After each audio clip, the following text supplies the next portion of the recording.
Hi, thank you again for joining me in another segment of Just a Thought from my yellow chair.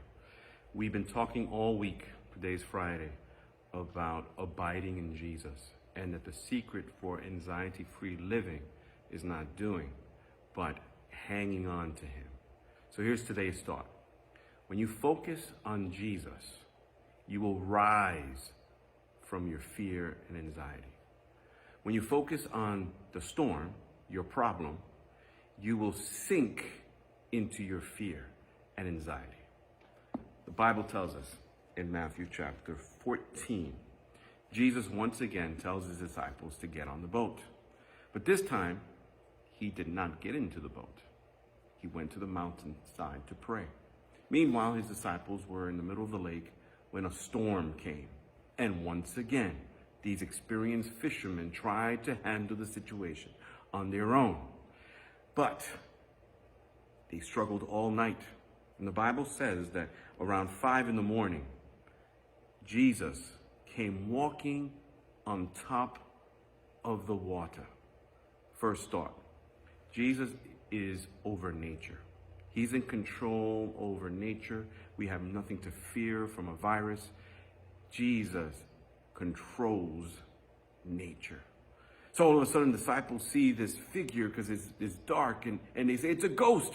But Jesus cries out and says, no. Don't be afraid. It is me.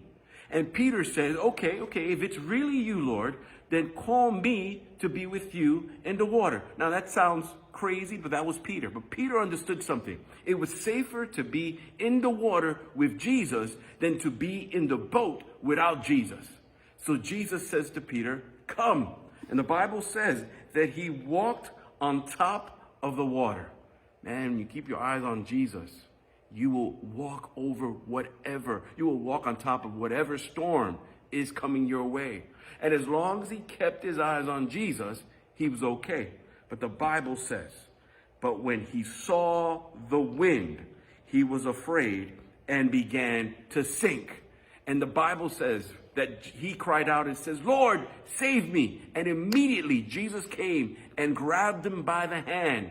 And they walked together back into the boat. And in verse 32 it says, and when they climbed into the boat, the wind died down. So here's the thought. The storm was still blowing. Even when Jesus was walking on top of the water, the storm was still blowing. When Peter was walking on top of the water, the storm was still blowing. But when Jesus grabbed a hold of Peter and they walked together to the boat, the storm ended. I don't know when this pandemic is going to be over, but I know this. Jesus is walking on top of this situation. And all I have to do is say to him, hey, can I walk with you? And Jesus says, yes. Focus on me and you will rise from your fear and anxiety. But if you take your eyes away from me and focus on the storm, you will sink into your fear and anxiety. And that is my thought as I sit on my yellow chair. God bless you.